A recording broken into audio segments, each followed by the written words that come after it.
বৃষ্টিটা হঠাৎ করে ঝমঝম করে নেমে এসেছিল। আমি আর কিশোরী দুজনেই বাইরে অপেক্ষা করছি। এমন সময় কিশোরী আর থাকতে না পেরে বলে উঠল, ঠাকুরমশাই, বলি এত দেরি করলে কি করে হবে বলুন তো? আরে আপনি তো বুঝতে পারছেন, গরুর গাড়িতে এমনিতেই সময় লাগে, পৌঁছাতে পৌঁছাতে প্রায় 2 দিনের বেশি সময় লেগে যাবে। আমি হেসে উঠে বললাম, আরে আরে মিথ্যে কথা বলে তারানাথকে এমন ব্যতিব্যস্ত করে তুলছো কেন বলো তো? 2 দিন মোটেই লাগবে না। হ্যাঁ, আজ সকালে বেরোলে কাল সকালে কিংবা দুপুরে পৌঁছতে পারবো। তাছাড়া পথটাও এখন খুব একটা খারাপ নয়। আচ্ছা, এর আগে কি তুমি আর আমি কখনো গরুর গাড়িতে গিয়েছি? না, গিয়েছি তো রেলগাড়িতে। আর তার উপরে আমার মাধবলালের ওপর সম্পূর্ণ ভরসা আছে। ও বেটা এখানে ওখানে নানা সময় গরুর গাড়ি নিয়ে ঘুরে বেড়ায়। সে মিথ্যে কথা অন্তত বলবে না। কিন্তু একটা কথা আমি এখনো ভাবছি, বুঝলে, এই যে আমাদের ঠাকুরমশাই কখনো কোথাও যেতে চায় না কেন বলো তো? কোথাও কখনো যাওয়ার কথা শুনলে এমনভাবে সরে পড়ে, কে জানে। আরে সেদিন যখন আমার মাসির বাড়ি যাওয়ার কথা বললাম, তোমার মনে আছে? আমার মনে আছে। কিশোরীর কথা শুনে সেই কথাটাই মনে পড়ল। এই সপ্তাহখানেক আগের কথা। কিশোরী আর আমি যথারীতি তারানাথের কাছে গল্প শুনতে এসেছি। চলে যাব। উঠতে উঠতে কিশোরী বলছিল,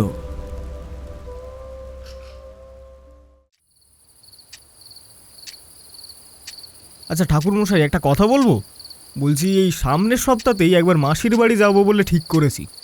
তবে এই বর্ষা বাদলের সময় তো বুঝতেই পারছেন, এখন আর রেলগাড়িতে যাব না।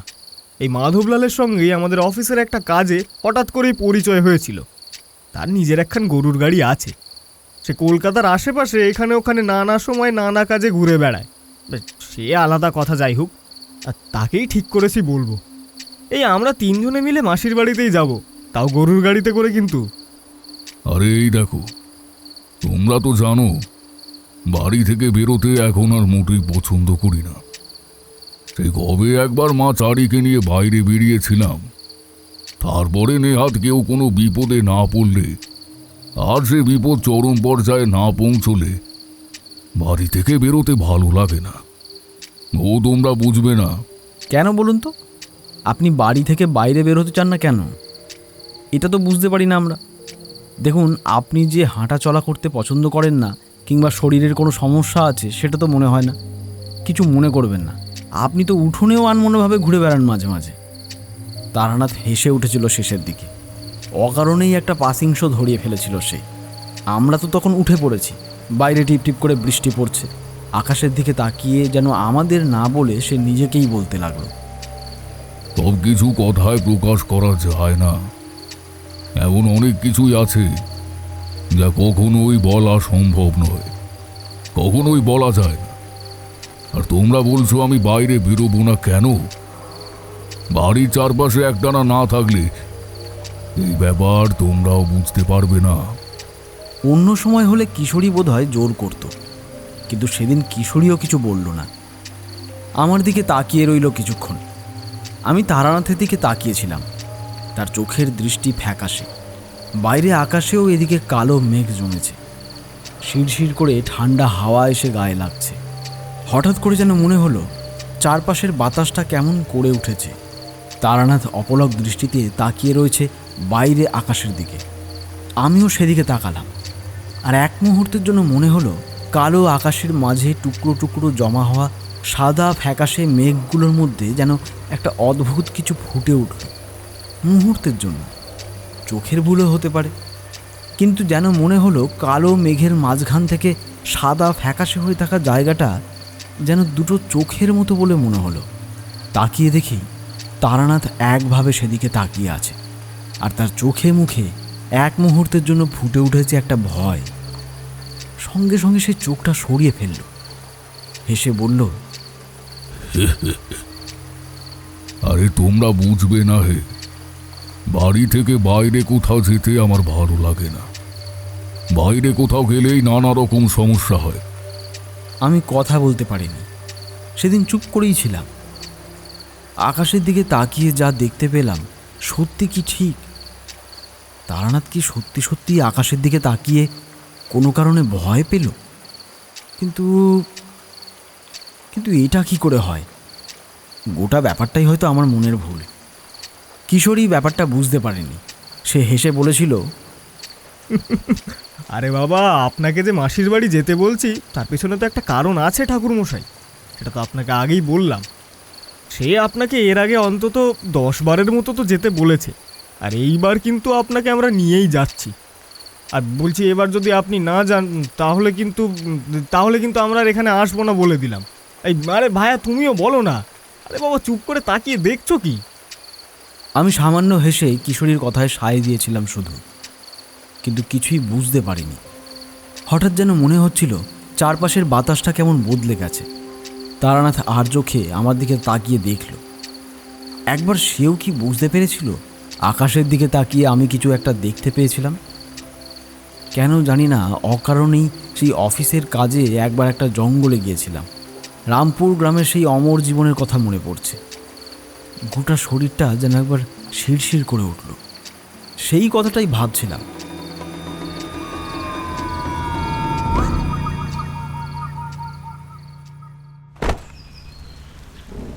হঠাৎ কিশোরীর ধাক্কায় চমকে উঠে তাকিয়ে দেখি তারানাথ ঘর থেকে বাইরে বেরিয়ে এসেছে।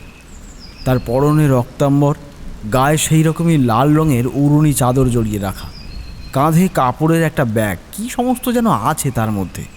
লম্বা গোঁফদাড়ি চুলের জঙ্গলের মাঝে রুক্ষ ফ্যাকাশে অথচ কেমন শক্ত হয়ে থাকা দুটো চোখ, আর সময়ের বলিরেখা পড়া মুখে সেই অবিন্যস্ত অনাবিল একটা হাসি। আস্তে আস্তে বলল, চলো তাহলে বেরিয়ে পড়ি। কালের নিয়ম যখন, তখন তো যেতেই হবে। তখন বুঝতে পারিনি তারানাথের এই কথার অর্থ। পরে বুঝতে পেরেছিলাম, অনেক পরে। সে কথা এখন থাক। মাধবলাল বাড়ি থেকে একটু দূরে গরুর গাড়ি নিয়ে অপেক্ষা করছিল। তারানাথকে নিয়ে আমরা যখন বাইরে বেরিয়ে এলাম, তখন কিন্তু টিপটিপ করে বৃষ্টি পড়ছে। বেশি দেরি করা যায় না। আমাদের সঙ্গে ব্যাগপত্র যা ছিল তাই গরুর গাড়িতে তোলা হয়েছিল। আমরা এগোতেই মাধবলাল এগিয়ে এসে তারানাথের কাছ থেকে তার ব্যাগটা নিতে চাইল, কিন্তু তারানাথ ব্যাগটা দিল না। তারানাথ আমাদের দিকে তাকালো। কিশোরী বোধহয় সম্মতি দিল, কিন্তু তারানাথ ব্যাগটা দিল না। এরপর গরুর গাড়িতে ধীরে ধীরে আমরা তিনজনে উঠে পড়লাম। আমরা দুজনে দুপাশে, আর তারানাথ ওই মাধবলালের দিকটায় পিঠ করে আমাদের দিকে মুখ করে বসে আছে। টিপটিপে বৃষ্টি গরুর গাড়ির ছইয়ের উপর এসে পড়ছে। মাধবলাল অভিজ্ঞ গাড়োয়ান, সে অনেক দিন ধরে গাড়ি চালায়, তাই আমাদের সঙ্গে আসার আগে সে গরুর গাড়ির পিছনে এবং সামনের দিকে পর্দা ঝুলিয়েছিল। তাছাড়া গাড়ির ভেতরে আমাদের ব্যাগপত্র ছাড়াও খাবার, জল এসবও নিয়েছিলাম। অনেকটা পথ, কিশোরীর কথায় প্রায় 1.5 দিন সময় লাগার কথা। মাঝে সমস্ত ব্যবস্থাপত্র মাধবলালের হাতে, সে সব হিসেব করে রেখেছে। মাধবলাল বলেছিল, চিন্তা করতে হবে না আপনাদের, আমাকে তো আপনারা ঠিকানাটা বলেছেনই, আমি ঠিক নিয়ে চলে যাব। কোথায় কখন থামতে হবে, কোথায় খাবারের ব্যবস্থা হবে, আরে আপনারা চাইলে তো ঘুমাবার ব্যবস্থা পর্যন্ত আমি করে দেব। এই পথ আমার একেবারে হাতের তালুর মতন চেনা। কিন্তু 1.5 দিনে হবে না, 2 দিন সময় লাগবে। মাধবলালের বলা সেই 2 দিন যে এতটা বড় হয়ে যাবে সেটা গাড়িতে ওঠার সময় আমাদের মনে হয়নি। কিন্তু উঠতে উঠতেই তারানাথ বলেছিল, সময়টা শুভ নয়, এই সময়টায় না বেরোলেই বোধ হয় ভালো হতো। আর একটু দেরি করে গেলে হতো না? মানে আমার যেন মনে হচ্ছে সময়টা ভালো নয়।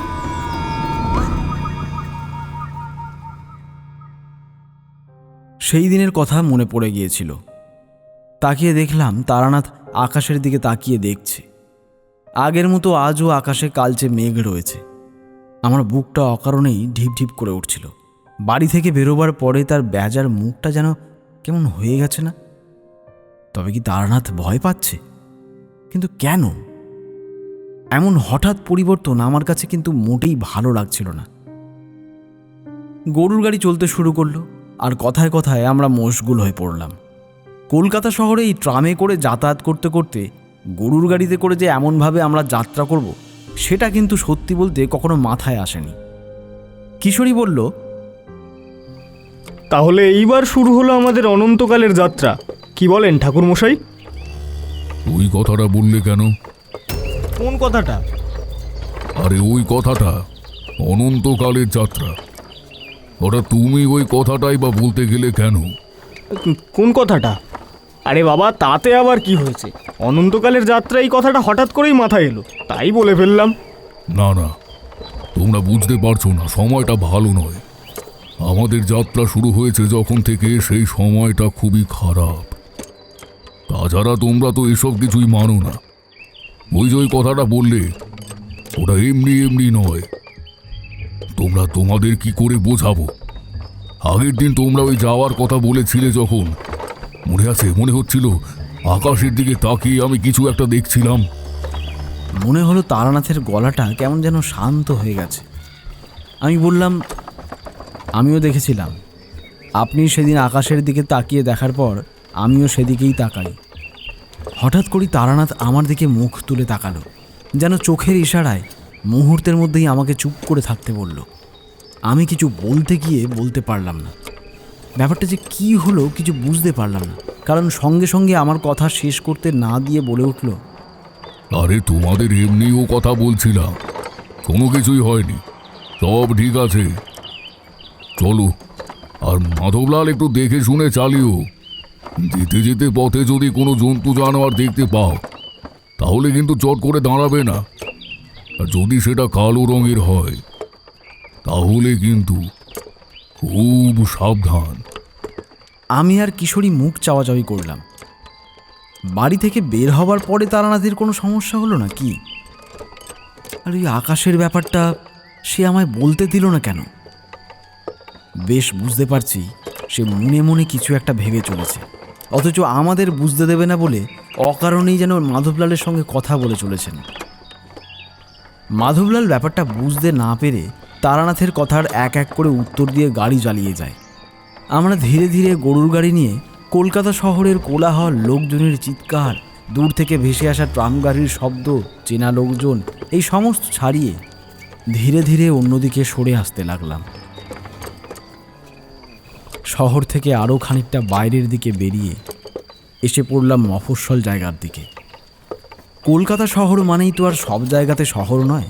শহর থেকে একটু বাইরের দিকে বেরোলেই গ্রামের ছোঁয়া পাওয়া যায়। একেবারে প্রত্যন্ত গ্রাম না হলেও গ্রাম্য জমিজমা, বাড়িঘর, রাস্তাঘাট, লোকজন সবই পাওয়া যায়। এখন এমনই এক জায়গার মধ্যে এসে পড়েছি আমরা। বৃষ্টিটা অল্প অল্প কমেছে। পথের দুপাশের ছোট বড় ধানের জমি, মাটির ঘর, এমনকি ছোট বড় বাগান দিয়ে ঘেরা বাড়ি পর্যন্ত চোখে পড়ছে। আর মাধবলাল এই পথে আগেও এসেছে, আমরা খুব একটা আসিনি। তাই মাধবলাল পথের বর্ণনা করতে লাগলো এবং এই পথে সে কোথায় কোথায় এসেছে, কার বাড়িতে থেকেছে, এখানে তার চেনা কে আত্মীয় আছে, সব কথাই বলতে লাগলো। তারানাথ খুব মন দিয়ে সব কথা শুনছে আর মাঝে মাঝে চমকে উঠে এদিক ওদিক তাকিয়ে দেখছে। এর মাঝে একটা কাণ্ড ঘটল।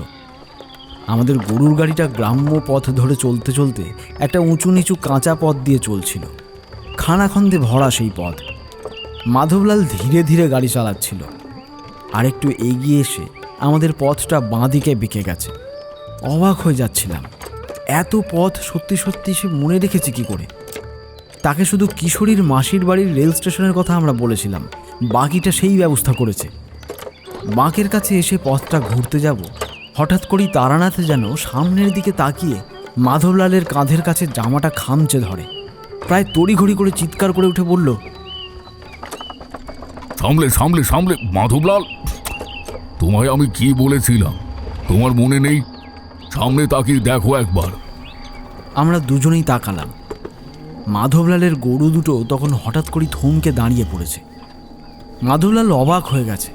তারানাথের নিঃশ্বাস দ্রুত পড়ছে। বৃষ্টি কমে যাওয়ার জন্য চারপাশে ঠান্ডা একটা হাওয়ার মতো বইছে। সামনের পর্দা এখন খোলা আর পিছনের পর্দাটা মাঝে মাঝে উঁচু করে আমরা বাইরেটা দেখছিলাম। হুড়মুড় করে গাড়ি দাঁড়িয়ে পড়ায় আমরাও সামলাতে না পেরে ওর গায়ের উপর এসে পড়েছিলাম। কিন্তু ব্যাপারটা কি হলো?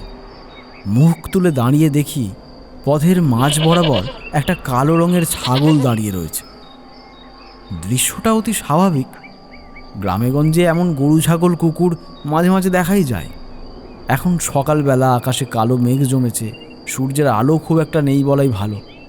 কালো অন্ধকার মতো চারপাশে ছড়িয়ে রয়েছে, আর তার মধ্যে ছাগলটা যেন গরুর গাড়ির একদম সোজাসুজি দাঁড়িয়ে তাকিয়ে রয়েছে আমাদের দিকেই। অবাক হয়ে দেখতে পেলাম স্বয়ং তারানাথ তান্ত্রিক মাধবলালের ঘাড়ের উপর থেকে মাথাটা তুলে দুটো গরুর সোজাসুজি রাস্তার মাঝ বরাবর তাকিয়ে দেখছে সেই ছাগলটার দিকে।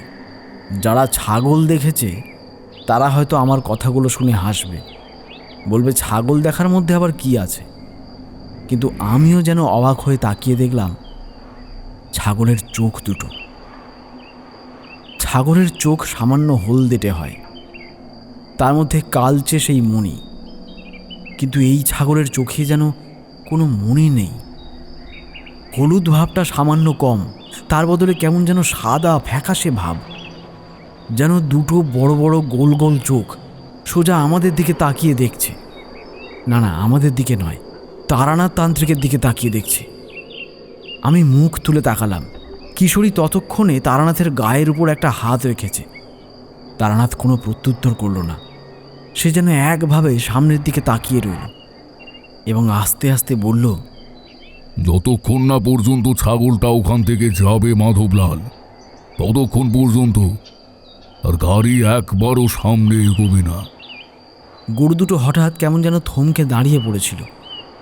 অন্য সময় মাধবলাল গাড়ি দাঁড় করালে তারা ইতস্তত করে এগোবার চেষ্টা করে, কিংবা অন্তত লম্বা গলাটা তুলে ডাক ছাড়ে, জিভ বার করে গায়ের অংশ চেটে নেওয়ার চেষ্টা করে। কিন্তু এখন যেন কিছুই করছে না, যেন মনে হয় গরুর গাড়ি আর তার সঙ্গে তার উপর বসে থাকা চারটে মাটির তৈরি মানুষ চুপ করে বসে আছে। আর সামনের ছাগলটাকেও কেউ এইমাত্র রং তুলি দিয়ে অদ্ভুত করে রেখে গেছে। মনে হলো চারপাশে কোথাও কেউ নেই, আর গ্রামের এই দিকটায় লোকজন খুব একটা দেখাও যায়নি। কোথাও আমরা ছাড়া আর কেউই নেই। ঠান্ডা হাওয়াটা হঠাৎ করেই যেন বন্ধ হয়ে গেছে। আমরা একে অপরের নিঃশ্বাসের শব্দ শুনতে পাচ্ছি। কিশোরী যেন কেমন অধৈর্য হয়ে পড়ল, সে কিছু একটা বলল। ঠাকুরমশাই, আপনি এসব করছেনটা কি? আরে বাবা, কি করছেন বলুন না। দাঁড়ান দাঁড়ান, আমি এক্ষুনি দেখে আসছি।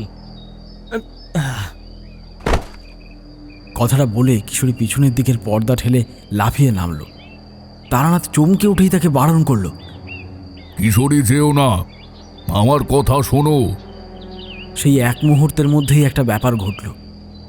কিশোরী পর্দা ঠেলে পিছন দিয়ে নামতে যাবে। তারানাথ কথা বলার জন্য পিছনে ঘুরেছিল, আমিও ঘুরেছিলাম। মাধবলালের কথা জানি না, কিন্তু কিশোরী লাফিয়ে নামার সঙ্গে সঙ্গেই তার মুখ থেকে একটা আর্তনাদ ভেসে এলো। আর ঠিক তখনই মাধবলালের গলা শুনতে পেলাম। আশ্চর্য, এই ছাগলটা গেল কোথায়? এই এই মাত্র তো এখানে দাঁড়িয়েছিল। মাধবলালের গলা যেন থরথর করে কাঁপছে। তারানাথ তাড়াতাড়ি সামনের দিক থেকে লাফিয়ে নামলো। আমি পিছনের দিক থেকে এসে দেখি কিশোরী নিজের পায়ের গোড়ালির গাছটা দু হাতে চেপে ধরে বসে আছে। গোঙাতে গোঙাতেই বলল, আশ্চর্য!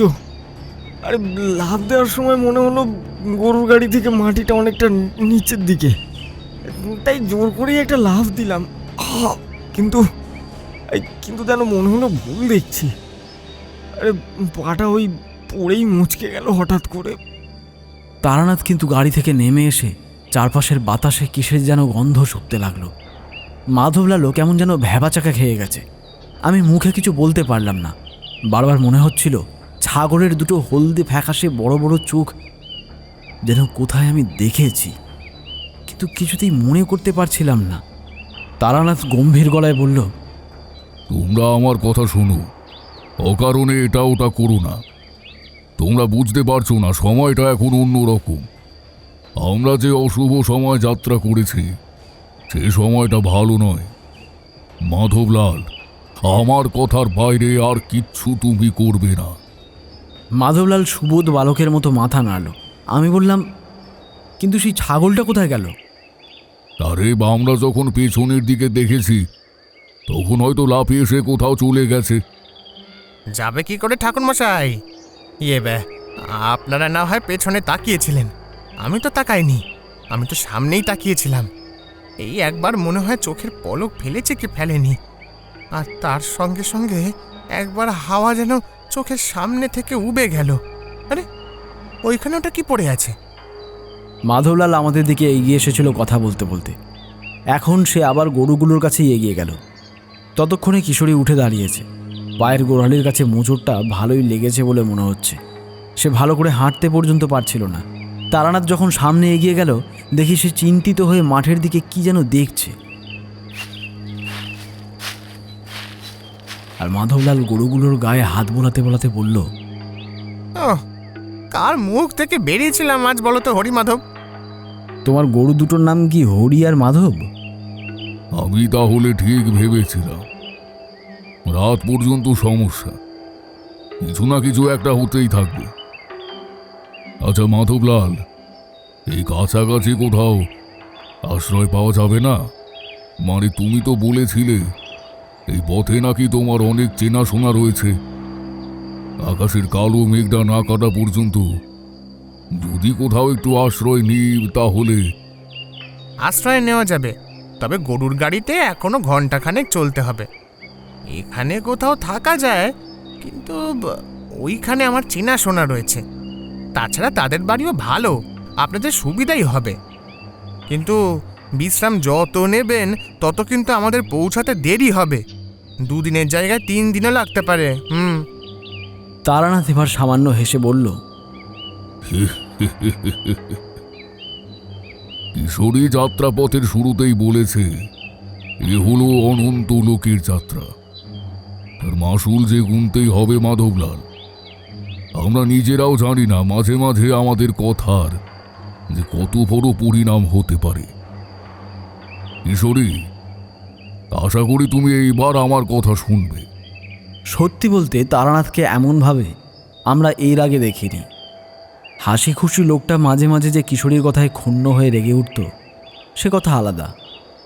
তবে আজ কেমন গম্ভীর আর কঠিন হয়ে গেছে। তারানাথ তান্ত্রিককে এমন গম্ভীর তারানাথ হতে আমরা সহজে দেখিনি। কিন্তু এই ছাগলের সেই দুটো চোখের কথা মনে পড়তেই সব কিছু কেমন যেন গুলিয়ে যেতে লাগলো। বুঝতে পারলাম তারানাথ ঠিকই বলেছে, আমাদের এই যাত্রাটা মোটেই ঠিকঠাক হলো বলে মনে হয় না। গরুর গাড়ি ছেড়েছিল অনেকক্ষণ, তারপরে আর তেমন কিছু ঘটেনি। তারানাথ কেমন যেন চুপ করে গিয়েছিল। কিশোরীর পায়ের ব্যথাটা যেন একটু একটু করে বেড়েই উঠেছে। মাধবলাল চুপচাপ, আর আমি মনে মনে আকাশ পাতাল ভেবে চলেছি। যদি আমাদের এই যাত্রা শেষ না হয়, মানে তারানাথের কথায় অনন্ত লোকের যাত্রা চলতেই থাকে, তাহলে ব্যাপারটা কেমন হবে? এমন সময় কিশোরী বলল, আচ্ছা ঠাকুর মশাই, বলি এতটা পথ যেতে হবে এভাবে আর ভালো লাগছে না। একটা গল্প বলুন না। এই মানে ওই অন্তত মাধবলাল যেখানে নিয়ে যাবে বলেছিল সেখানে পৌঁছাতে তো প্রায় ওই ঘন্টাখানেক তো লাগবে। তার আগে একটা গল্প বলেই দিন না। এই তো গরুর গাড়ি নিয়ে তো আপনার অভিজ্ঞতা কম নয়, তেমনই কিছু একটা বলুন না। আবার দেখতে পেলাম তারানাথ কেমন যেন চমকে উঠল, কিন্তু ব্যাপারটা সে বুঝতে দিল না। তার বদলে সামান্য হেসে বলল, বেশ, তাই শোনো তাহলে অন্তত। আচ্ছা তাহলে বলি, একবার এই গরুর গাড়িতেই একটা ব্যাপার ঘটেছিল। মাধবলাল, তুমি কিন্তু ভয় পেও না। যে গল্প বলতে চলেছি, এই গল্পে গরুর গাড়ির গাড়োয়ানি কিন্তু সব থেকে বেশি বিপদে পড়েছিল। ঠাকুরমশাই, আমি আপনাদের মতন অত কিছু নাই জানতে পারি, কিন্তু জীবনে অভিজ্ঞতা কম হয়নি। সেই 10 বছর বয়স থেকে গরুর গাড়ির সঙ্গে আছি। গরুর গাড়ির সমস্ত কিছু আমার নখো দর্পণে। আপনি বলুন, চিন্তা নেই। এই ব্যাপারে সময় সুযোগ পেলে আমিও আপনাদের গল্প শোনাবো, বেশ মনে রাখবেন। এই কথায় কিন্তু আমরা খুশি হলাম। প্রথমত তারানাথের কাছে আমরা গল্প শুনব, দ্বিতীয়ত মাধবলালের অভিজ্ঞতার কথা আমরা শুনতে পারব। বুঝতে পারলাম কিশোরীর কথায় অনন্ত লোকের যাত্রা হলেও গল্পের কোনো কমতি হবে না। কিন্তু তারানাথের হাবভাব আমার মোটেই ভালো লাগছে না। সে কিছুই কি বুঝতে পারছে না, তার সঙ্গে আলাদা করে কথা বলারও সুযোগ নেই। এদিকে তারানাথ তার গল্প বলতে শুরু করলো। এমনই এক বর্ষাকাল, তখন একবার বিহার প্রদেশের কাছে একটা ছোট গ্রাম থেকে গরুর গাড়িতে উঠেছি। সন্ধ্যের সময় যাব বাংলাদেশের কাছে একটা গ্রামে। গরুর গাড়ি, ধান, আরও কি সমস্ত নিয়ে গিয়েছিল। এই গরুর গাড়ির গাড়োয়ানের নাম মাধব চড়ে।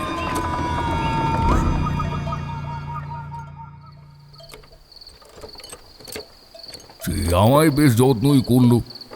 সঙ্গে খাবার ছিল, সন্ধেবেলা গাছতলার কাছে গরুর গাড়ি দাঁড় করিয়ে খাওয়া দাওয়ার পরে সে আমায় একটা বিড়ি খেতে দিল। বলল, সাধু বাবা, আপনাদের আবার অন্য অভ্যাস থাকে জানি, কিন্তু এই আমার কাছে তো সেসব কিছু নেই। তবে একটা বিড়ি খান, তারপর যাই।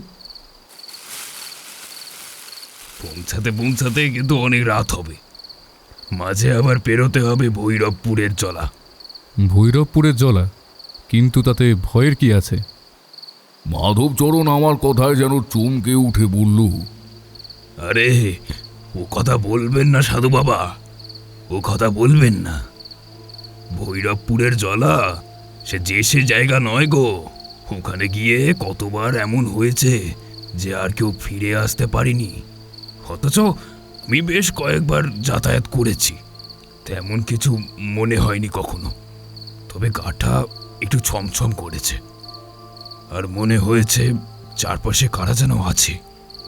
বাতাসে ভর করে কারা যেন কানের কাছে গুনগুন করছে, কিন্তু বিপদ কোনো কিছু হয়নি।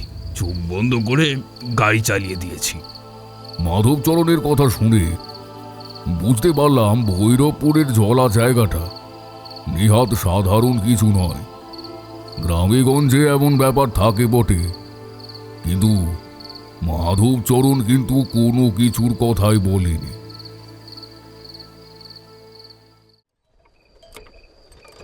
একবার ভেবে দেখো, যদি সে বলতো রাতের বেলা লোকেরা সেখানে কিছু দেখেছে, কিংবা সে নিজেও কাউকে দাঁড়িয়ে থাকতে দেখেছে, তাই ভয় পেয়েছে, তখন আলাদা ব্যাপার ছিল। মনে রেখো যে ভয় নিজের চোখে দেখা যায়, তার ভয় নেহাত ততটা হয় না। কিন্তু যে ভয়কে দেখা যায় না, শুধুমাত্র অনুভব করা যায়, তার ভয় কিন্তু অনেক বেশি। ঠিক যেমন আপনি ওই ছাগলটাকে দেখে ভয় পেয়েছিলেন, এই তাই না ঠাকুরমশাই? এসব তোমাদের এখন ঠিক বোঝাতে পারবো না, বিশেষ করে সময়টা ঠিক নয়। তাছাড়া আমরা বাইরে রয়েছি। আমার বাড়িতে হলে সব কথা তোমাদের বলতে পারতাম। তোমরা এখন বুঝবে না, তোমরা সেই জায়গাতেই নেই এখন। আচ্ছা, তোমরা বিশ্বাস করো যে আমাদের এই জগতের সঙ্গে আর একটা সমান্তরাল জগৎ সব সময় চলছে? কিশোরী হো হো করে হেসে উঠে বলল, আরে ঠাকুরমশাই, এইসব কথা এখন থাক। এই তত্ত্ব কথা আপনার কাছে অনেক শুনেছি, কখনোই বিশ্বাস তো করে উঠতে পারিনি। আরে আমাদের সঙ্গে আর একটা জগৎ যদি থাকে, তাকে আমরা দেখতে পাই না কেন? এসব বাদ দিন, আপনি বরং গল্পটা বলুন। মনে হলো তারানাথ মনক্ষুণ্ণ হলো, কিন্তু মুখে কিছু বলল না। তবে এই সমান্তরাল জগৎ আর অন্য জগতের তথ্য আমি কিন্তু বিশ্বাস করি। মাঝে মাঝে মনে হয় আসলে এই সবই সত্যি। এই বিষয়ে বন্ধুদের কাছ থেকে কিছু পত্রিকা ধার করে এনে পড়েছিলাম। কোনো একজন ইংরেজ একটা পত্রিকায় আর্টিকেল লিখেছিল, তারই বাংলা সংস্করণ পড়েছিলাম। আমাদের এই জগতের সঙ্গে এমন অনেক জগৎ রয়েছে যার ধারণা আমরা করতে পারি না। আর আমাদের স্বপ্নের সঙ্গে আমাদের এই জগৎ, আমাদের জীবন, এই সব কিছুর নাকি একটা অদ্ভুত সম্পর্ক আছে, যা বোঝা বড্ড কঠিন। এবং এই তন্ত্রমন্ত্র, অন্য জগৎ এবং তার সঙ্গে ভবিষ্যৎবাণী কিংবা লক্ষণ প্রতিলক্ষণ, এই সমস্ত কিছুর সঙ্গে এই অন্য জগতের অন্য কিছুর একটা গভীর সম্পর্ক আছে। তবে এখন তত্ত্বকথা আলোচনা করার সময় নয়। বাইরের দিকে তাকিয়ে পর্দাটা সামান্য তুলে দিলাম। অল্প অল্প করে রোদ উঠতে শুরু করেছে। ধানের জমিগুলো পেরিয়ে এসেছি। এখন দুপাশে মাথা উঁচু করা জঙ্গল, আর তার মাঝখান থেকে ছোট পথ। বৃষ্টি হয়েছে এদিকে, অল্প অল্প কাদাও জমেছে। গরুর গাড়ির ক্যাঁচর কোচর শব্দের সঙ্গে মাঝে মাঝে কাদা ছিটকে যাওয়ার শব্দ, আর গরুগুলোর মুখ তুলে ডাকা। ও, এতক্ষণ বলা হয়নি, ঘন্টার শব্দ শুনতে পাচ্ছিলাম মাঝে মাঝে। এখন মনে হলো তাই তো, গরুর গলায় তো ঘন্টা বাঁধা, শব্দটা সেখান থেকেই আসছে। কিন্তু আশ্চর্য, ঘন্টার শব্দটা কি তাহলে ওই ছাগলটার সঙ্গে দেখা হওয়া পর্যন্ত শুনতে পাইনি? এখন শুনতে পাচ্ছি, কিন্তু সেটা কি আদৌ সত্যি হতে পারে? তারানাথ তখন বলে চলেছে, মাধবচরণ ভৈরবপুরের জলা নিয়ে অনেক কথাই বলল। তারপর গাড়িতে উঠলাম। বিড়ি খাওয়া শেষ হয়ে গেছে। মাধবচরণ গাড়ি চালাচ্ছে। সে গাড়ি এত বড় নয়, ফাঁকা খোলা, ধান পাট নেওয়ার জন্য যেমন গাড়ি হয় ঠিক তেমন। আমি পেছনের দিক করে বসে আছি। তরুণী রক্তাম্বর, কোমরে গুঁজে রাখা একটা পেয়ারা আর মাধবচরণের দেওয়া এক বান্ডিল বিড়ি আর দেশলাই, আর তেমন কিছু নেই। কখনো মধুসুন্দরী দেবীর সঙ্গে দেখা হয়নি। গাড়ি চলেছে। অন্ধকারের বুক চিরে সনসনে ঠান্ডা হাওয়া দিচ্ছে মাঝে মাঝে। বৃষ্টি যে হবে তা আমি বুঝতে পারছি, আর বৃষ্টি হলে কি করব সেটা বুঝতে পারছি না। মাধবচরণ বলল, ভৈরবপুরের জলা পার করে যাওয়া ছাড়া অন্য কোথা দিয়ে যাওয়ার পথ নেই ঠাকুরমশাই। তবে হ্যাঁ, ওখান থেকে যাওয়ার সময় আশেপাশে তাকাবেন না, চুপ করে থাকবেন, দরকার হলে চোখ বন্ধ করে রাখবেন। মাধবচরণ কথাগুলো বলল বটে, কিন্তু তোমরা তো জানো আমার মনে বড্ড কৌতূহল। সহজে এরকম অলৌকিক কোনো কিছু চাক্ষুষ করার সুযোগ পেলে তা আমি ছাড়ি না। ধীরে ধীরে গ্রামের পথ পেরিয়ে অনেকটা আসার পরে এই ভৈরবপুরের জলার কাছে এসে পড়েছে। জলা বলতে এক সময় এখানে বিশাল বড় একটা দিঘি ছিল। তখন দিঘির এবার ওপার করা সম্ভব ছিল না। তারপর কি কারণে যেন গোটা দিঘির জল শুকিয়ে যায়, তবে ওই পায়ের পাতা ভেজার মতো জল এখনো থাকে। সেখান থেকে যাতায়াত করা যায়, এমনকি গরুর গাড়ি পর্যন্ত যায়। গ্রামের লোকেরা নিজেদের প্রয়োজনে পুকুরের দুপারের মাটি কেটে সামান্য ঢালু করে পথ তৈরি করে ফেলেছে। হঠাৎ পুরনো সেই শুকিয়ে যাওয়া দিঘির ওপর থেকে যেতে হয়। জলা বলার কারণ, জলের সঙ্গে সঙ্গে শ্যাওলা, তারপরে কোথাও কোথাও মাটি অগভীর হয়ে নরম হয়ে থাকে। এই সমস্ত কারণ। তবে যে পথ দিয়ে গাড়ি যায় সেই পথটা ঠিক আছে। সেখানে নামার সঙ্গে সঙ্গে মাধবচরণ বলল, সাধু বাবা, চোখ বন্ধ করে না থাকলেও হবে, কিন্তু এদিক ওদিক বেশি তাকাবেন না। এখানে নাকি অনেক কিছু দেখা যায়। মাধবচরণ তার কথা শেষ করেছে আর আমি চোখটা খুলে বাইরের দিকে তাকিয়েছি। মাধবচরণ বোধ হয় চুপ করে গাড়ি চালিয়ে চলেছে, সোজা চলেছে, তার মুখে কোনো কথা নেই। এদিক ওদিক তাকিয়ে আকাশের কালচে মেঘ এবং চাঁদের সামান্য আলোয় প্রথম জলার অল্প জল চিকচিক করছে। আমরা যেখান থেকে চলেছি সেখানে অল্প জল আছে, কিন্তু সমস্যা হচ্ছে না। আরও খানিকটা এগিয়েছি, এমন সময় মনে হলো জলার ভেতর থেকে কারা যেন উঠে আসছে। কালো কালো লম্বা মূর্তিগুলো যেন ধোঁয়ার মতো আমার সঙ্গে ছুটে চলেছে। গরুর গাড়ি এখান থেকে খুব দ্রুত যেতে পারে না। শ্যাওলা, তার উপর কচুরি পানা, নরম মাটি, অনেক সমস্যা। তাই গরুগুলো ধীরে ধীরে চলেছে, আর আমিও দেখছি কালো ছায়াগুলো যেন বাতাসে ভর করে আমাদের কাছে এগিয়ে আসছে। শুধু একদিকে নয়, দুদিকে, তারপরে সামনের দিকে। হঠাৎ মাধবচরণ আমার দিকে মুখ তুলে তাকিয়ে বলল, এখানেই নেমে পড়ুন সাধু বাবা, গাড়ি আর সামনে যাবে না। কিন্তু তুমি যে বলেছিলে জলা পেরিয়েও এখনো অনেকটা পথ যেতে হবে আমাদের। মাধবচরণের মুখটা তখন অন্ধকারে দেখা যায় না। একটা হ্যারিকেন জ্বলছিল, কিন্তু সেটা কোথায় গেল তা কি জানি। চারপাশের আলো অন্ধকার পুরো বাড়তে শুরু করেছে। আমার মাথাটা কেমন যেন ঝিমঝিম করে উঠল, বুকের ভেতরটা ধুকপুক করছে। তারপর মনে হলো চারপাশের বাতাসটা ভীষণ ঠান্ডা হয়ে গেছে। আমার শীত করতে লাগলো। বললাম, মাধবচরণ, আমি এখানে নামবো না, তুমি আমায় জলা পেরিয়ে ওপাশে নিয়ে যাও। না সাধু বাবা, আপনাকে এইখানেই নামতে হবে, এইখানেই নামতে হবে আপনাকে। একটু পরেই মনে হলো মাধবচরণের গলাটা কেমন যেন বদলে গেছে। একটা অদ্ভুত চাপা ফ্যাঁস ফ্যাঁসে গলা, আর তার দুটো সাদা ফ্যাকাশে চোখ যেন স্বাভাবিকের চেয়ে খানিকটা বড় হয়ে গেছে। চোখ দুটো যেন বাইরে বেরিয়ে আসতে চাইছে। পরে বুঝতে পারলাম তা নয়। মাধবচরণের শরীরটা ধীরে ধীরে বড় হয়ে গেছে। গরুর গাড়ির গাড়োয়ানের জায়গায় সে বসে আছে বটে, কিন্তু তার মাথাটা পিছনের দিকে ঘুরে এগিয়ে এসেছে আমার দিকে। সাধু বাবা, বলেছিলাম না ওইদিকে তাকাবেন না। আমার মনে হলো যেন একটা নয়, চারপাশ থেকে বেশ কয়েকটা মাধবচরণের গলা আমার দিকে একভাবে ভেসে আসছে আর চিৎকার করে বলছে, সাধু বাবা, বলেছিলাম না ওইদিকে তাকাবেন না। তোমরা বিশ্বাস করবে না, মাধবচরণের সেই কথাগুলো যেন আমার কানের মধ্যে ঢুকে গোটা শরীরে ধীরে ধীরে ছড়িয়ে পড়তে শুরু করেছিল।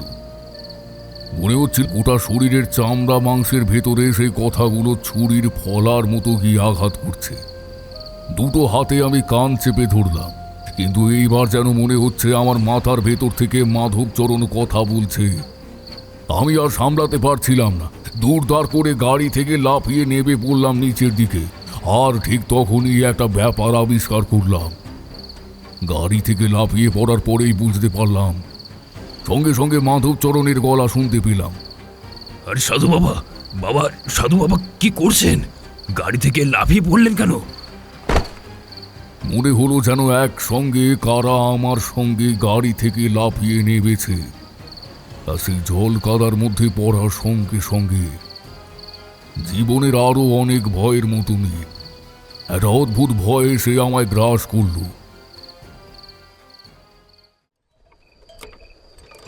পড়ার পরেই বুঝতে পারলাম নরম কাদামাটির মধ্যে আমি আস্তে আস্তে ডুবতে শুরু করেছি।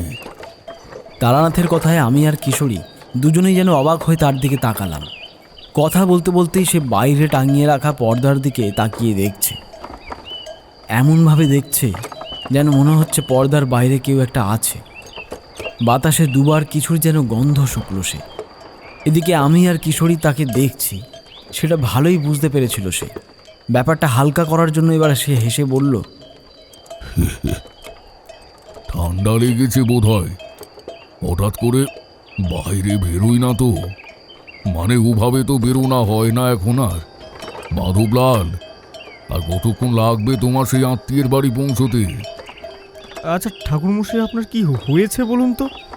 বের হওয়ার পর থেকেই দেখছি, গাড়িতে ওঠার পর থেকেই মনে মনে কিছু একটা ব্যাপার নিয়ে আপনি যেন বেশ চিন্তায় রয়েছেন। আগেই বলেছি ওটা তোমরা বুঝতে পারবে না। তোমরা রাগ করো না হে, তোমাদের এই সব আমি বলতে পারবো না। ওসব কিছু বলা যায় না, এসব বলায় বারণ আছে। আর তাছাড়া ব্যাপারটা এতটাই জটিল যে তোমরা বুঝতে পারবে না। আমি নিজেই বুঝতে পারিনি। তবে ওই যে বললাম, আমাদের যাত্রাপথে জীবজন্তুদের ওপর ভালো করে নজর রাখবে, বিশেষ করে কালো রঙের হলে। ওই ছাগলটা কি আসলেই ছাগল ছিল? এখন এসব কথা থাক, আমরা এখন মুক্ত ক্ষেত্রে রয়েছি, বুঝলে? এই ক্ষেত্র, বাস্তু, এই সমস্ত কিছু অনেক গুরুত্বপূর্ণ। মুক্ত ক্ষেত্রে এমন অনেক কিছুই বলতে নেই। এমনি এমনি কি আর বাড়ির চৌহদ্দি থেকে বাইরে বেরোতে আমি পছন্দ করি না। তোমাদের সঙ্গে চলে তো এলাম, কিন্তু ব্যাপারটা যে কোথায় গিয়ে দাঁড়ায় এখন, যাগো সব ছাড়ো। এসব যত মনে আনবে সমস্যা তত বাড়বে। তারপর শোনো। কোথায় ঠাকুরমশাই? আপনি ওই কথাটাই বলুন না, তারপরে কি হলো? নরম মাটির উপর তো পড়েছি হঠাৎ করেই, তাই কোমর পর্যন্ত ডুবে গিয়েছে। ঠান্ডা সেই মাটি যেন আমায় জাপটে ধরে নিচের দিকে টানতে শুরু করেছে। পায়ের নিচে কোনো অবলম্বন নেই। বুঝতে পারলাম এমনি এমনি জায়গাটাকে ভৈরবপুরের জলা বলে না।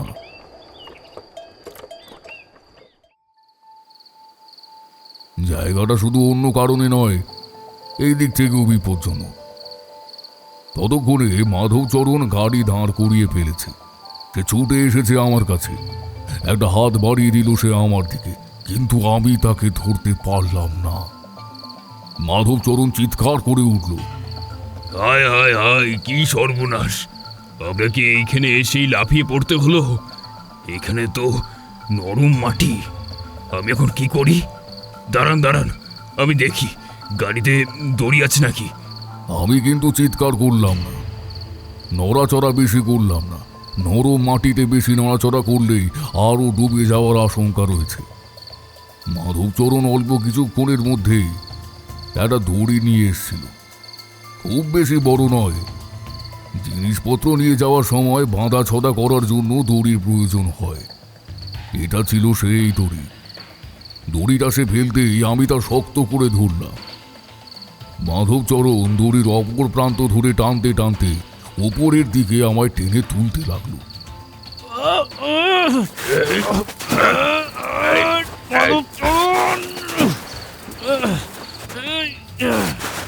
আর আমি তাকিয়ে দেখলাম গরুর গাড়িতে আমরা যেখানে বসেছিলাম এখানে পাশাপাশি কতগুলো ছায়ামূর্তি দাঁড়িয়ে রয়েছে। যেন চিৎকার করে কিছু একটা বলতে যাব, তখন মাধবচরণ কিছু বুঝতে পেরেছিল।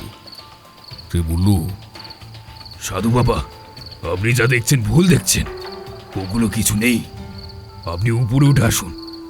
ভৈরবপুরের জলার চারিদিকে রাতের অন্ধকারে চোখ খোলা রাখলে এমন অনেক কিছু দেখা যায়। আমি নিজেও এমন অনেক কথা শুনেছি। সেদিন যদি চোখ বন্ধ করে না ফেলতাম তাহলে হয়তো বিপদ থেকে উদ্ধার পেতাম না। কালো কালো ছায়াগুলো নেমে এসে মাধবচরণের পাশে দাঁড়িয়েছে।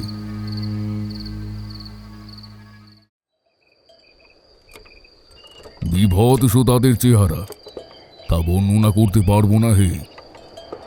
আমার গোটা শরীর ঠান্ডায় ক্লান্তিতে আর একটা অদ্ভুত আতঙ্কে প্রায় বরফের মতো হয়ে যাচ্ছিল। বারবার চিৎকার করে আমায় উৎসাহ দিয়ে চলেছিল।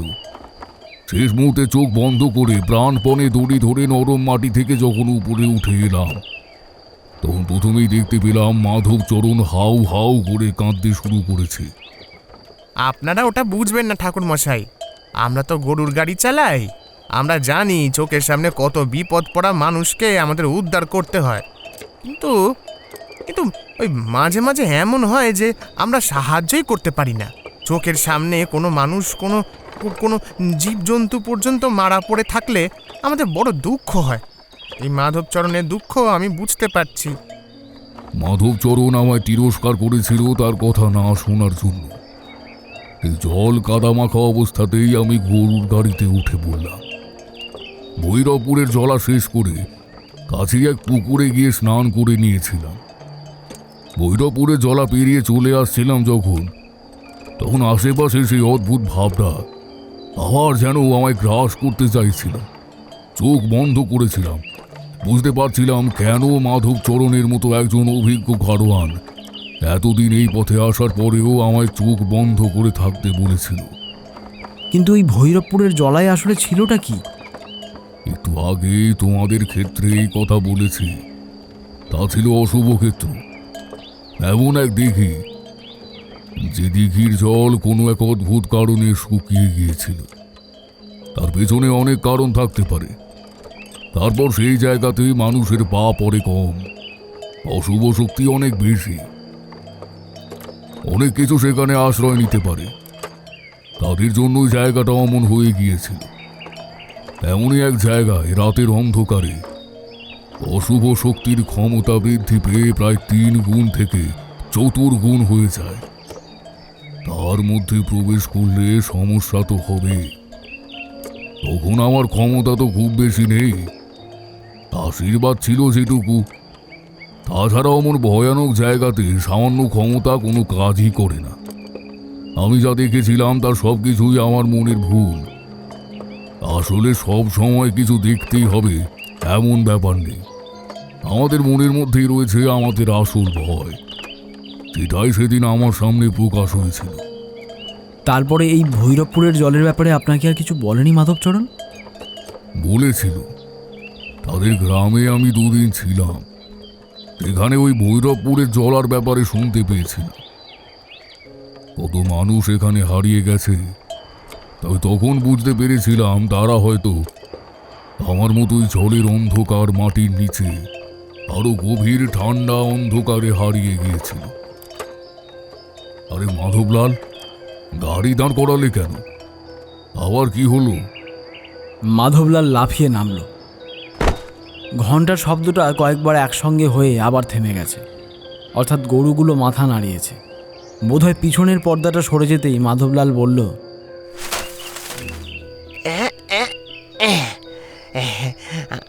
আমরা এসে পড়েছি ঠাকুরমশাই, নেমে আসুন। আকাশের অবস্থা না মোটেই ভালো নয়, বিশ্রামও হবে। তাছাড়া সকালের দিকের খাওয়া দাওয়াটা আমরা এখানেই করিনি, কি বলেন? হ্যাঁ, তারপরে দেখা যাবে। আমাদের এই যাত্রায় আগে থেকে ঠিক করা কোনো কিছুই হবে না মাধবলাল, তাই ওসব নিয়ে শুধু শুধু আর চিন্তা করো না। তবে যাই হোক না কেন, আমার মন বলছে কিশোরীর মাসির বাড়িতে আমরা ঠিক পৌঁছবই। নামতেই দেখলাম কখন যেন গ্রামের মধ্যে প্রবেশ করেছি। পর্দা টানার জন্যই খেয়ালই করিনি। একটা বাড়ির সামনে এসে দাঁড়িয়েছি আমরা। বাঁশের বেড়া দিয়ে চারপাশে ঘেরা। বাড়ির সামনে উঠোন মতো একটা জায়গা আছে। গরুর গাড়িটা রাস্তার ওপাশে একটা গাছের তলায় দাঁড় করিয়েছে মাধবলাল। আমরা নেমে আসতেই সে আমাদের নিয়ে এগিয়ে গেল। বাড়িটা বেশ বড়, মাটির বাড়ি, খড়ের চাল। কোনো খড়ের চালের বাড়ি এদিকে আছে বলে মনে হয় না। এই কথাটাই ভাবছিলাম, কিশোরী বলল, এখান থেকে আমাদের কলকাতা শহর কম করে ওই প্রায় 2 ঘন্টা কিংবা 3 ঘন্টার পথ, তাই না মাধবলাল? 4 ঘন্টার পথ এসে পড়েছি আমরা। বড্ড খিদে পেয়েছে। আমার না আবার বেশি খিদে পায়। আসুন আসুন, আপনারা আমার এই আত্মীয়ের বাড়িতে আসুন। তার নাম ব্রজভূষণ চক্রবর্তী। ছাগলটা যেন কিছু বোঝাতে চেয়েছিল, কিন্তু কি বোঝাতে চেয়েছিল? আজকে রাতে কিছু হবে নাকি? এই গোটা যাত্রা পথে কি আর যাওয়া হবে না? বাড়ি থেকে বেরোনোটাই ভুল হয়েছে আমার। এত বড় ভুল আমি করলাম কি করে? মাধবলালের সঙ্গে ব্রজভূষণ চক্রবর্তী বাইরে বেরিয়ে আসছিল। হঠাৎ তারানাথকে দেখে থমকে গেল। তারপর বলল, আরে সাধু বাবা, আপনি আমাকে চিনতে পারছেন? আমি ব্রজভূষণ চক্রবর্তী। আরে ওই শশীভূষণ চক্রবর্তীর ছেলে। আরে মনে আছে আমাদের গ্রাম দেবানন্দপুর? সেখানে তো আপনি গিয়েছিলেন। আপনি তারানাথ তান্ত্রিক, তাই তো? তারানাথ মুখ তুলে তাকিয়ে রইল কিছুক্ষণ। তারপরে যেন অনেকটা সময় নিয়ে বলল, ব্রজভূষণ, অনেক বড় হয়ে গেছো তো। তোমার বাবা কেমন আছে? বাবা 3 বছর পরেই মারা গিয়েছিলেন। তারপরে তো গ্রাম ছেড়ে এখানে চলে আসতে হয়। এখানে আমার মামার বাড়ি। আপনারা ভেতরে আসুন না, বাইরে কেন? আকাশের অবস্থা তো একেবারে ভালো নয়। আরে আপনার পায়ে রক্ত লাগলো কি করে? ব্রজভূষণের কথায় আমি, মাধবলাল, তারানাথ তিনজনেই তাকালাম কিশোরীর পায়ের দিকে। দেখি তার পায়ের গোড়ালির কাছে নিচের দিকে খানিকটা জায়গায় রক্ত লেগে রয়েছে। কিশোরী সেখানে হাত দিতেই তার মুখ থেকে একটা আর্তনাদ বেরিয়ে এলো। অবাক হয়ে আমাদের দিকে তাকিয়ে সে বলল, আরে পায়ের কাজটা এভাবে কাটলো কখন? তাকিয়ে দেখি তারানাথ প্রায় একইভাবে সেই দিকে তাকিয়ে থেকে মনে মনে বিড়বিড় করে কি যেন বলছে। আর ঠিক তখনই হঠাৎ করে আমার মনে পড়ে গেল সেই ছাগলের দুটো সাদা চোখ আমি কোথায় দেখেছিলাম।